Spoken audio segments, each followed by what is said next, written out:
النبي الكريم ونحن على ذلك لمن الشاهدين والشاكرين.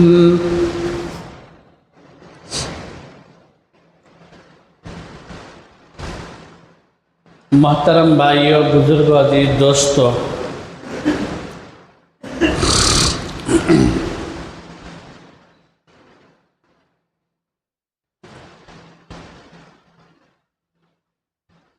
اس وقت میں نے آپ حضرات کے سامنے قرآن کریم کی آیت کا ایک حصہ تلاوت کیا۔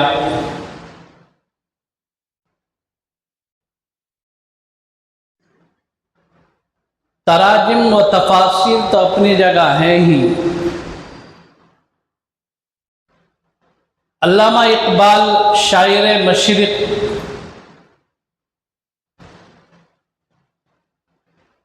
ایک شعر انہوں نے لکھا ہے،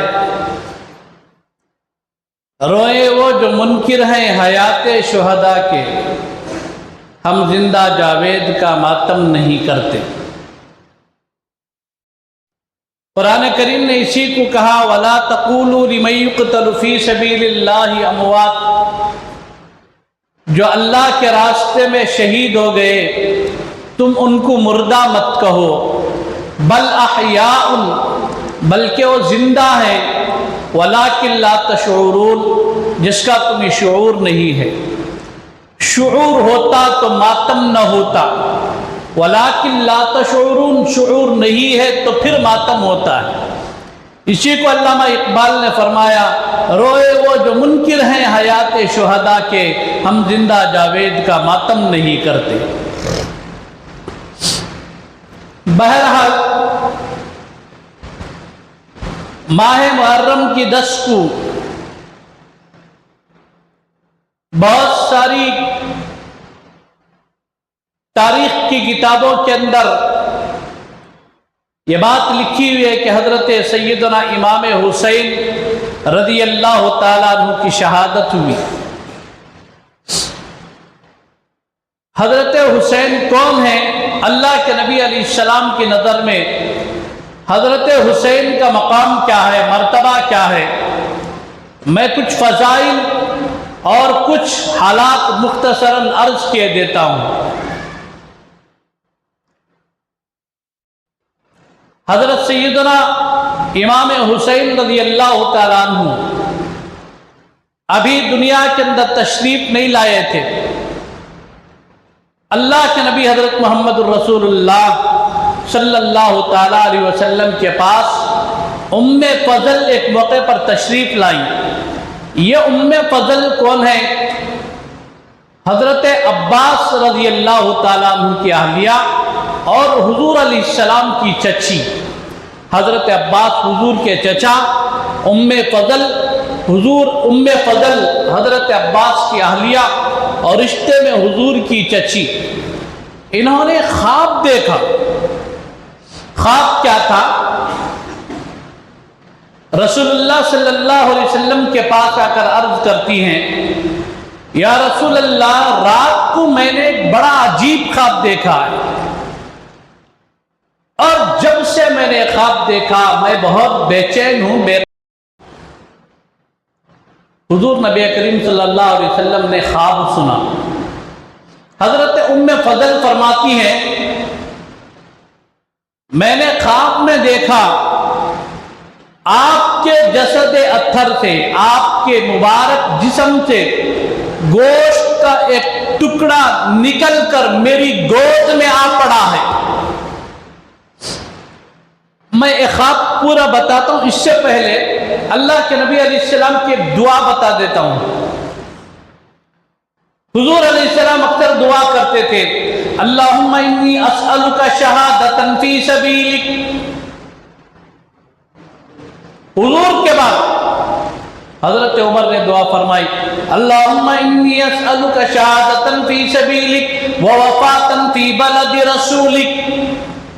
اللہ تیرے راستے کی موت، شہادت کی طلب کرتا ہوں، اور تیرے پیغمبر کے شہر میں میرا مدفن بنے، میری قبر بنے، تیرے رسول کے شہر کی مٹی نصیب ہو، یہ تمنا کرتا ہوں۔ صحابہ دعا کرتے تھے، اللہ کے نبی علیہ السلام بھی دعا کرتے تھے، اللہم انی اسألک شہادتا فی سبیلک۔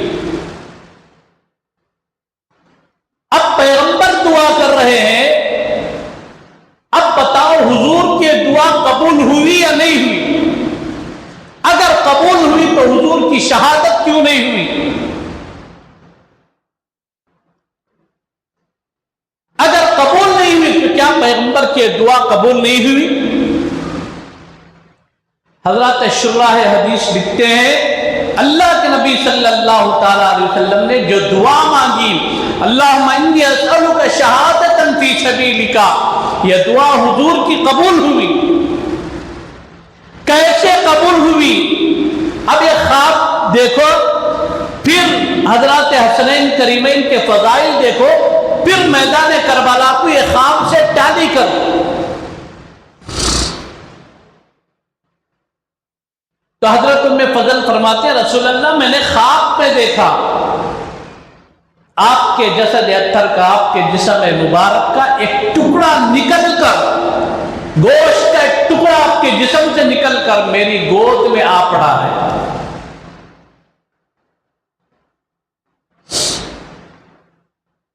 اب خواب میں گوشت دیکھ ڈالے تو ابھی پرانی عمر کے بڈیا رہتے نا، ان کو جا خواب میں گوشت دیکھا کرتے انہوں فوراً بولتے یہ چھٹی چھٹی بول با۔ خواب میں گوشت دیکھے تو بہت ڈینجر، صبح کو جا کو گوشت دیکھو صدقہ کر ڈال کر کو۔ اسی لیے خواب کی تعبیر پوچھنا تو ایک اچھا مضبوط عالم رہنا، اس کا علم رہنا اسے۔ اور بہت سارے مرتبہ خواب لوگ آپ پوچھتے نا، ہمیں بھی ڈائریکٹ نہیں بتاتے خواب کی تعبیر۔ بعض خواب ایسے رہتے ہیں ان کی تعبیر نہیں بتانا بہتر رہتا ہے۔ اس وقت بولتی ہیں جاؤ صدقہ کر ڈالو، اصرار نہیں کرنا، کیوں اس کی تعبیر کیا، جاؤ صدقہ کر ڈالو، سمجھ جانا کیا کی گولمال ہے، میرے خواب کی تعبیر مناسب نہیں ہے، اسی لیے معبر کہہ رہا صدقہ کرو۔ صدقہ کرنا اللہ سے دعا کر رہا ہے، یا اللہ اگر اس خواب کی تعبیر میں شر ہے تو اللہ اس شر سے میں پناہ چاہتا ہوں۔ الصدقۃ تطفئ البلایا، صدقہ بلا اور مصائب کو روک دیتا ہے۔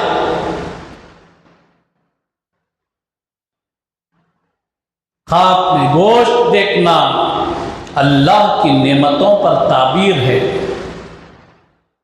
اچھا دیکھو پکا ہوا دیکھو، خواب میں گوشت دیکھنے کی تعبیر کیا؟ اللہ کی نعمتوں پر تعبیر ہے۔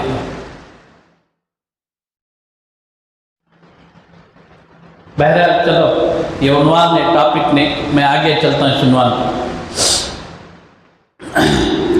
تو حضرت ام فضل جب رسول اللہ صلی اللہ علیہ وسلم کے پاس خواب بیان فرماتی ہیں تو حضور علیہ السلام نے ام فضل کے چہرے کو دیکھا، فرمایا چچی جان پریشان ہونے کی ضرورت نہیں ہے، خواب بہت بہتر ہے۔ خواب کیا ہے؟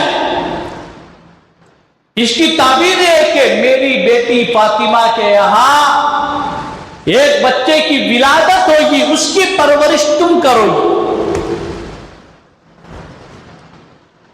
اللہ کے نبی علیہ السلام نے فرمایا فاطمہ بضعۃ منی، فاطمہ میرے جگر کا ٹکڑا، فاطمہ میرے جگر کا ٹکڑا۔ اور اللہ کے نبی علیہ السلام کے جسد اطہر سے گوشت کا ایک ٹکڑا نکلنا گویا کہ ایک تعبیر ہے، حضرت حسین رضی اللہ تعالیٰ عنہ حضور کے جز ہیں۔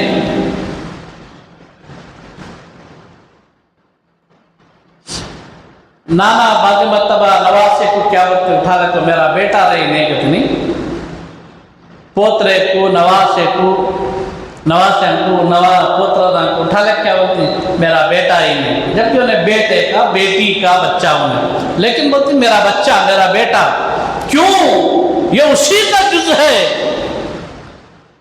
فاطمہ حضور کی لگتے جگر، اور فاطمہ کے بطن مبارک سے حضرت حسنین کریمین کی جو ولادت ہوئی یہ گویا حضور نبی پاک صلی اللہ تعالی علیہ وسلم کا جز ہے۔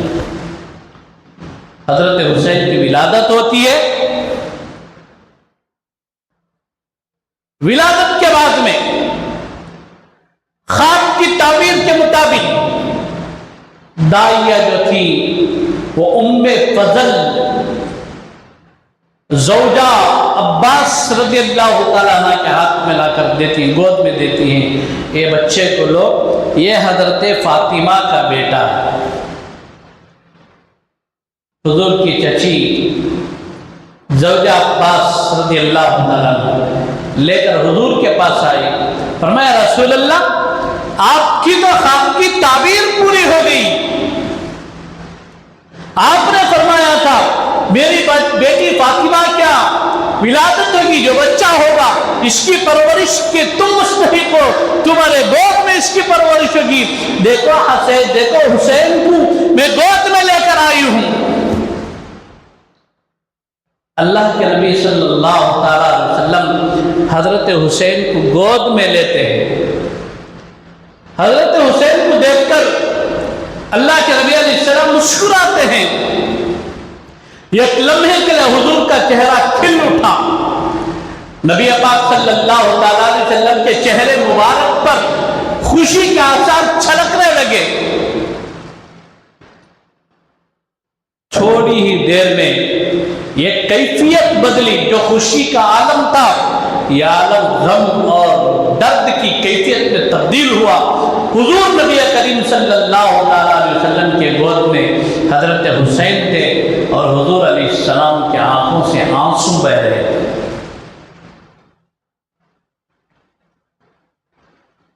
ام فضل اللہ کے نبی علیہ السلام کی یہ دونوں کیفیات کو ایک ہی مجلس میں دیکھی تھی۔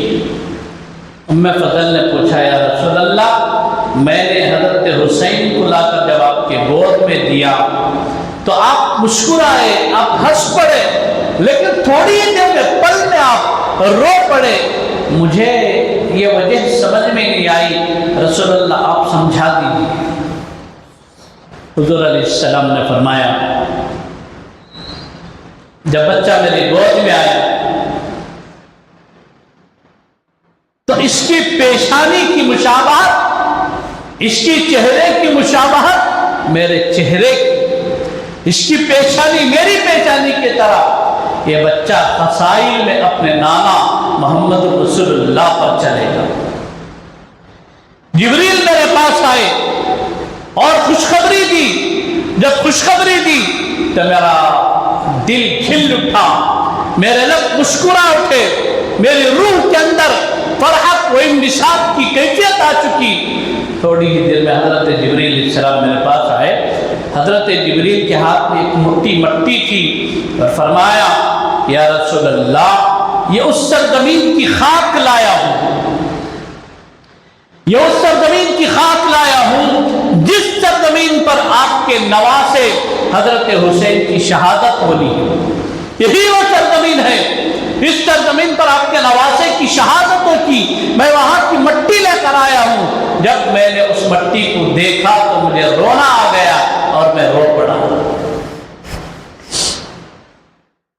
اب دیکھو یہاں اللہ کے نبی علیہ السلام دعا کر رہے ہیں اللہم انی اسألک شہادتا فی سبیلک، اور حضور کی طرف سے قربانی حضرت حسین دے رہے ہیں، حضور کی دعا قبول ہو رہی ہے، لیکن حضور کی طرف سے اگر اللہ کے نبی علیہ السلام کی شہادت ہو جاتی، کفار مسکراتے ہنستے اور قیامت تک کے لیے امت مسلمہ پر اقدام و تشریح کا سبب بنا دیتے۔ اب آپ دیکھ رہے ہیں، اور قیامت تک آنے والے جو دور ہیں کیسے کیسے دور آئیں گے، منطقی آئیں گے، فلسفی آئیں گے، جاہل پیدا ہوں گے، اناڑی پیدا ہوں گے، حضور کی ذات مبارک پر طعن و تشریح کرنے والے پیدا ہوں گے، نبی کے صحابہ کو گالیاں دینے والے پیدا ہوں گے، حضور کے ساتھ رہنے والی مقدس جماعت کو برا بھلا کہنے والے پیدا ہوں گے، اسلام کے ہر نقطے پر، اسلام کے ہر سوچ پر، اسلام کے زاویے پر انگلی اٹھانے والے پیدا ہوں گے۔ اللہ کو معلوم تھا ان اللہ علیم بذات الصدور عالم الغیب والشہادہ، یہ اللہ کی ذات ہے، اللہ دلوں کی دھڑکنوں میں چلنے والی دھڑکنوں کا علم رکھتے ہیں، عالم الغیب ہیں، علام الغیوب ہیں، قیامت تک آنے والے سارے حالات اللہ کے علم میں ہیں۔ اس لیے حضور کی ذات گرامی، اللہ کے نبی علیہ السلام کی دعا قبول ہوئی، شکل بدلی گئی، اور شہادت حسین، شہادت رسول اللہ کی حسین نے کربلا میں نبھائی۔ حضور کے جسم کا ٹکڑا حضرت حسین۔ قرآن کریم میں ایک جگہ وَارْكَعُوا مَعَ الرَّاكِعِينَ، رکوع کرو رکوع کرنے والوں کے ساتھ۔ کیا مطلب اس کا؟ رکوع کرو اور رکوع سے اٹھ کر چلے جاؤ، یہ مطلب تھوڑی ہے۔ یعنی پوری نماز کو رکوع کا لفظ بول کر ارشاد فرمایا، یہ جز بتا کر پوری نماز کو لا رہے ہیں۔ حضرت حسین حضور کا جز ہے، گویا کہ حضرت حسین کی قربانی، حضرت حسین کی شہادت، رسول اللہ کی شہادت حضرت اللہ کے نبی نے مانگا تھا، اللہم انی اسألک شہادتا فی سبیلک۔ جب دعا قبول ہوئی، عالم ارواح میں حضرت حسین نے لبیک کہا، نانا دعا تمہاری قبول ہوتی ہے، قربانی تمہاری طرف سے حسین دیتا ہے۔ انتخاب اللہ کا، جو سرزمین کا انتخاب ہوگا، جس خطے کا انتخاب ہوگا، اس خطے پر، اس سرزمین پر قربانی حسین دے کر نانا کی طرف سے اس کا فدیہ ادا کرے۔ قیامت تک کے لیے ایک مثال ہے۔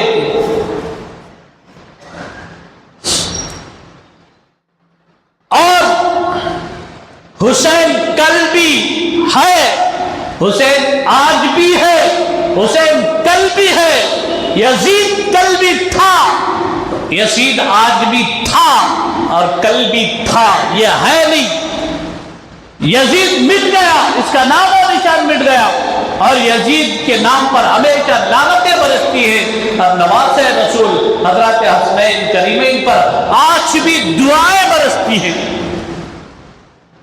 اس سلسلے میں اس عنوان پر دو طبقات ہیں، ایک طبقہ بہت افراد سے کام لیتا ہے اور ایک طبقہ تفرید سے کام لیتا ہے۔ افراد، ایک طبقہ اتنا غلو کرتا ہے اہل بیت اطہار، یعنی حضور کے جو اہل بیت ہیں، حضرت علی کرم اللہ وجہہ، حضرت فاطمہ، حضرت حسنین کریمین،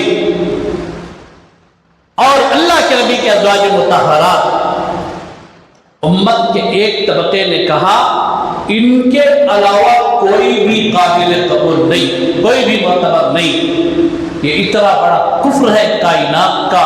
یہ صحابی رسول کی صحابیت پر شک کرنا، شبہ کرنا، گویا کہ دین پر شبہ ہے۔ قرآن پہنچا امت مسلمہ تک، صحابہ کے توسط سے پہنچا ہے،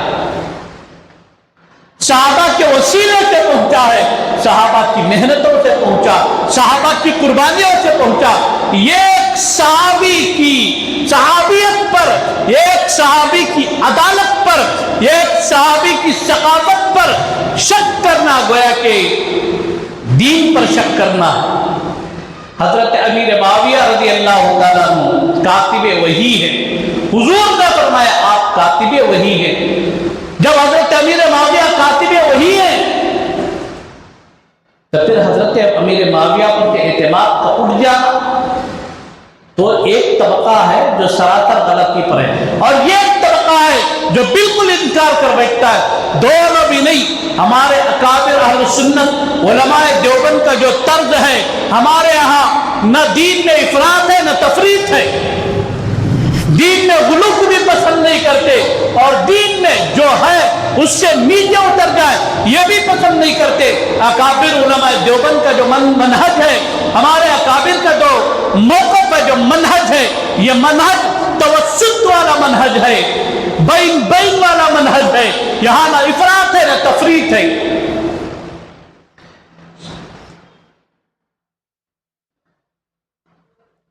اللہ کے نبی صلی اللہ تعالیٰ علیہ وسلم سیدنا حضرت حسین رضی اللہ تعالیٰ عنہ کے بارے میں فرماتے ہیں، سیدہ شباب اہل الجنہ، یہ جنتی نوجوانوں کے سردار ہیں۔ حسن و حسین جنتی جوانوں کے سردار ہیں۔ ایک اور روایت میں حضور علیہ السلام نے فرمایا انا من الحسین والحسین منی، حسین مجھ سے ہے اور میں حسین سے ہوں۔ حضور نے فرمایا جو حسین سے پیار کیا گویا کہ اس نے مجھ سے پیار کیا، جو حسین سے محبت کیا گویا اس نے محمد رسول اللہ سے محبت کیا۔ حسین کی محبت رسول اللہ کی محبت، حسین سے بغض رسول اللہ سے بغض۔ اب حسین سے محبت کے کیا معنی ہیں؟ آؤ حسین سے محبت کے معنی سیکھنا ہے تو ہمارے اکابر کو دیکھو، ہمارے بزرگوں کو دیکھو، یہاں افراط بھی نہیں، تفریط بھی نہیں، غلو بھی نہیں کرتے، ایک دم نیچے گرا کر بھی نہیں چھوڑتے۔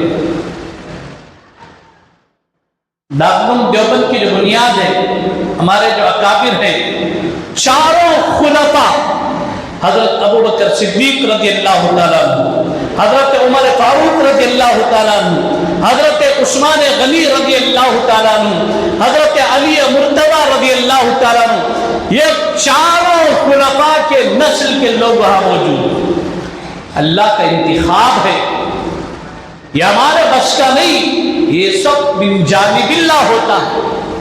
بہرحال اس موضوع پر بہت طویل وقت کی بھی ضرورت پڑتے، اللہ جب وقت عطا فرمائے میں ان کے نسب اور ان سے متعلق جتنے خوبیاں ہیں میں اسے کبھی بیان کرنے کی انشاءاللہ کوشش کروں گا۔ یہ مقصد یہ ہوتا ہے ہم کس بزرگوں کے روحانی اولاد ہیں، دین کے مسئلے میں کیا زندگیاں ان کی تھی، کیا قربانیاں تھی، کیا خوبیاں تھی، ان چیزوں کو دیکھنے کی ضرورت ہے، ان باتوں پر عمل پیرا ہونے کی ضرورت ہے۔ محرم کا مہینہ آیا، حضرت حسین رضی اللہ تعالیٰ کی قربانی بیان کر دی گئی، ہو محرم کی 10 کو حضرت حسین کی قربانی ہوئی، فلاں ہوا دین کے واسطے۔ ہمیں کیا کرنی دین کے واسطے؟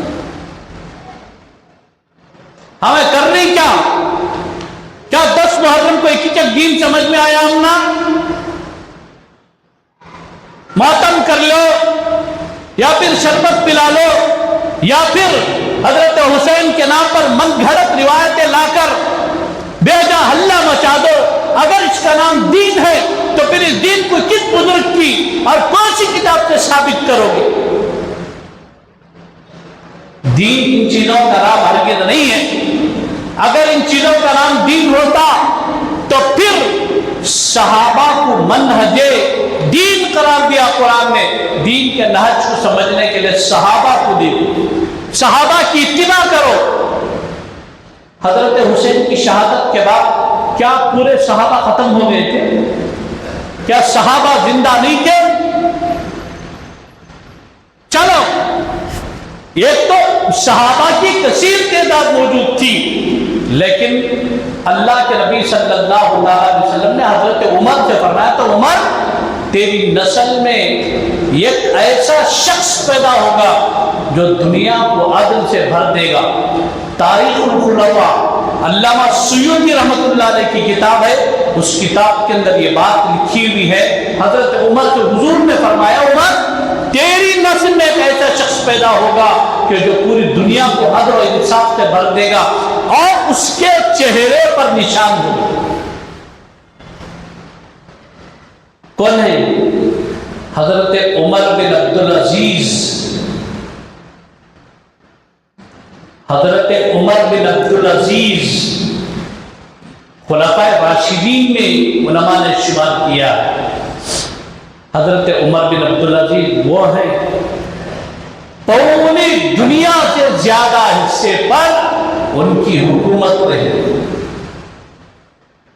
عدل و انصاف میں ایک مثال دیتی، شیر اور بکری ایک ہی جگہ پانی پیتے تھے کر تو ایسا انصاف کا زمانہ، اتنا زبردست عادلانہ منصفانہ دور چلا۔ حضرت عمر بن عبدالعزیز کے چہرے پر نشان بھی تھا۔ اب اتنا بڑا تقوی والا، اتنا بڑا پرہیزگار، اگر کیا ان کے دل میں حضرت حسین کی محبت نہیں تھی؟ کیا ان کے دل میں آل رسول کی محبت نہیں؟ میں تو کہتا ہوں آل رسول کا مقام ہی الگ ہے، اہل بیت کا مقام ہی الگ ہے، وہ تو وراء الورا طبقہ ہے، ہم کمپیئر نہیں کرتے، اور کمپیریزن کرنے والے کرتے رہیں لیکن ہم تو کمپیئر نہیں کرتے، لیکن اہل بیت اطہار کا مقام و مرتبہ ہی الگ ہے۔ تو کیا ان کو حضور کے گھرانے سے محبت نہیں تھی؟ اتنا بڑا عاشق رسول، اتنا بڑا محب رسول، کیا ان کو محبت نہیں تھی؟ بتاؤ عمر بن عبدالعزیز کی تاریخ سے کیا ایک مرتبہ بھی کسی ماتم کی مجلس ہوئی ہے؟ کیا ایک مرتبہ عمر بن عبدالعزیز نے کوئی ایسی مجلس لگائی جو آپ پانی یا شربت کی سبیل کے نام سے چلتی ہیں؟ خدا ان چیزوں کو سمجھنے کی ضرورت ہے۔ ہم کہتے ہیں دین پر اتنا عمل کرو جتنا رسول اللہ نے دیا، بس اتنا عمل کرو۔ نبی کے صحابہ نے جو دیا ہے، اہل بیت اطہار نے جو دیا ہے۔ اچھا، حضرت حسین کی شہادت کے بعد امام زین العابدین باحیات رہے۔ حضور اہل بیت کے گھرانے کے ہیں امام زین العابدین، کیا انہوں نے ماتم کیا؟ یہ ایک بڑا عجیب واقعہ ہے، میں سنا کر بات ختم کر دیتا ہوں۔ تاریخ کربلا میں ایک ملعون کا نام آتا ہے جس کا نام شمر دل جوشن، شاید کتمت کا نام شمر۔ بعد میں مورخ لکھتے ہیں رشتے میں حضرت علی رضی اللہ تعالیٰ عنہ کے سالے تھے، اللہ عالم، یہ تاریخی بات ہے۔ اب پورے کربلا کے میدان میں جو زیادہ اتپاط مچایا، حلہ مچایا، یہ شمر ہی تھا۔ حضرت حسین کی شہادت بھی پورا ہوا، اس کے بعد ایک طویل عرصہ گزرنے کے بعد شمر جب مدینے کی گلیوں میں آیا تو مدینے میں لوگ دروازے بند کر لیے اور کہنے لگے شمر آ رہا ہے، یہ تو آل رسول کا قاتل ہے، اس پر دروازے نہیں کھولے جائیں گے۔ امام زین العابدین باحیات تھے۔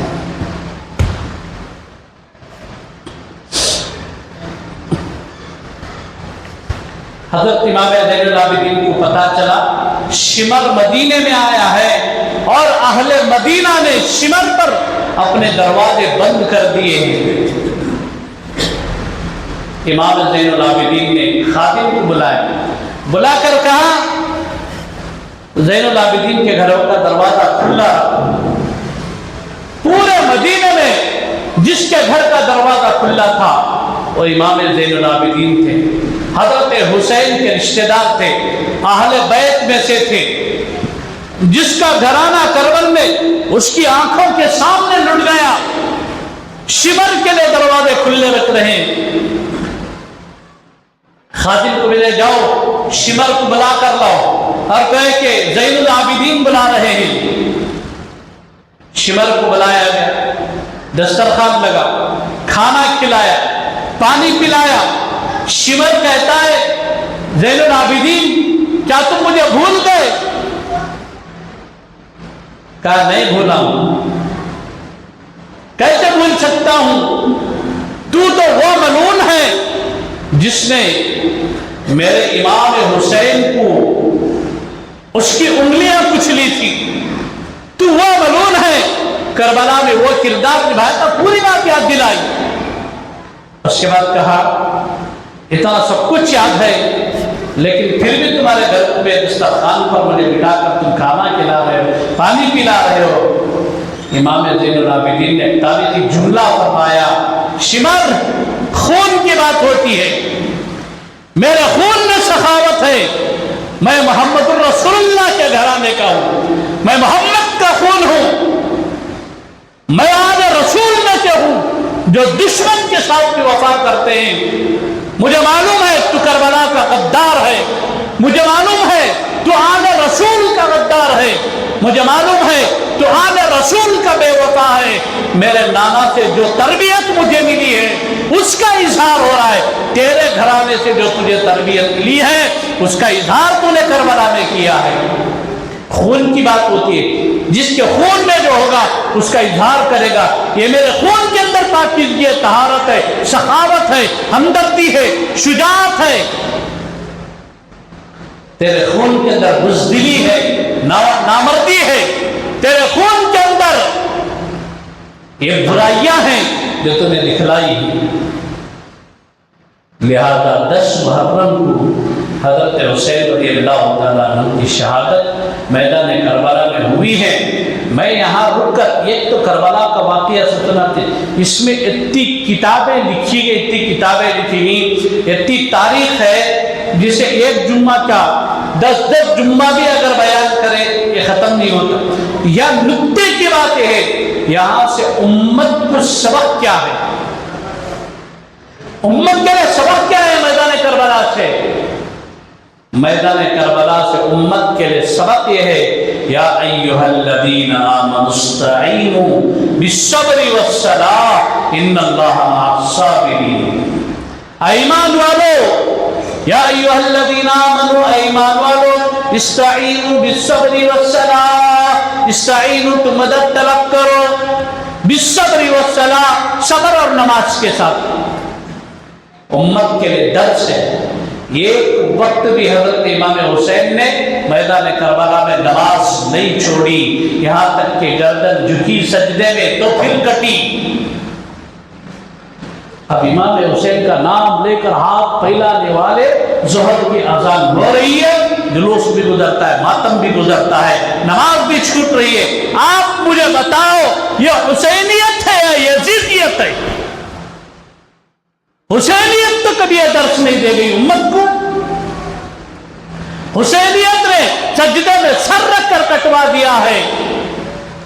حی علی الصلاۃ کی آوازیں میناروں سے گونج رہی ہیں اور ہم راستوں سے، سڑکوں سے گزر رہے ہیں. میں کہتا ہوں یہ حسینیت نہیں ہے. حسینیت کے نام پر ڈھونگ ہے، حسینیت کے نام پر حقیقت میں یزیدیت ہے. میں لاسٹ میں ایک بات، ایک پوائنٹ بتا کر ختم کر دیتا ہوں. اگر کسی کے گھر میں انتقال ہوگا، ڈھول بجاتے گھر کے لوگ، رشتے دار، کون بجاتے؟ دشمن اتنا بجاتا ہے.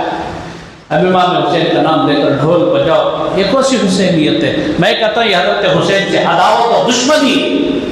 اس دن کرنے کا کام کیا ہے؟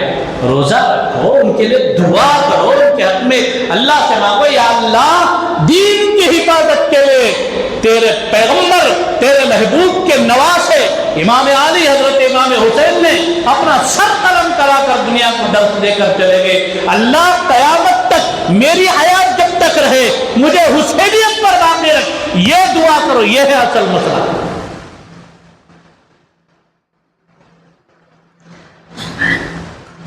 بہرحال امت مسلمہ کے اندر خرافات کے بھی ایک دور چلے ہیں، بدعات کے بھی دور چلے ہیں، لیکن اللہ تبارک و تعالیٰ اس وقت اس موقع پر صحیح پردہ کشائی کے لیے اللہ نے ایسے اہل علم دنیا کے اندر پیدا کر رکھے. آخر میں ایک اعلان کرنا چاہتا ہوں. میسور کسرے میں ایک مدرسہ ہے، مدرسے کا نام شاہ الیاس. کا نظام بھی بہت اچھا ہے، تعلیمی معیار بھی بہت اچھا ہے، اور مدرسے کی جو نسبت ہے حضرت مولانا شاہ الیاس صاحب رحمۃ اللہ علیہ کی نسبت ہے مدرسے کی. ایک اچھا نہج پر کام بھی ہو الحمدللہ. اور فی الوقت قریب میں 30-40 کی ایک سیٹ خریدی گئی مدرسے کے لیے. اب اس کے لیے کچھ تقریباً 12.5 لاکھ روپے کا مسئلہ ہے، جو بہت جلدی جمع کرنا اس کا تقاضا ہے. اور وہاں کے جو محترم صاحب میرے اپنے ساتھی ہیں، تقریباً رمضان سے پہلے بھی پوچھے تھے، اجازت لیے تھے، لیکن اس موقع پر میرے بھی ذہن سے بات نکل گئی تو موقع نہیں ہو پایا. یہ جو مدارس اور مساجد اور بیمار افراد آپ حضرات کی خدمت میں آتے ہیں، اسے آپ اللہ کی عطا سمجھو. قرآن کہتا ہے وَأَمَّا السَّائِلَ فَلَا تَنْهَرْ. ہمارے پاس آنے والے اللہ کی عطا ہے، قدرت کی طرف سے ایک تحفہ ہے. اب ہمارے بس میں جتنا ہے اللہ تبارک و تعالیٰ جتنی سہولت عطا فرمایا ہے، باہر حافظ صاحب مدرسے سے استاد بھی آئے، طلبا بھی آئے، جاتے ہوئے سارے حضرات اس ادارے کا خوب تعاون فرماتے ہوئے جائے۔ اللہ سے دعا فرمائے اللہ تعالیٰ مجھے اور آپ کو پوری امت مسلمہ کو کہنے سننے سے عمل صالح کی توفیق عطا فرمائے۔ آمین۔ وآخر دعوانا الحمدللہ۔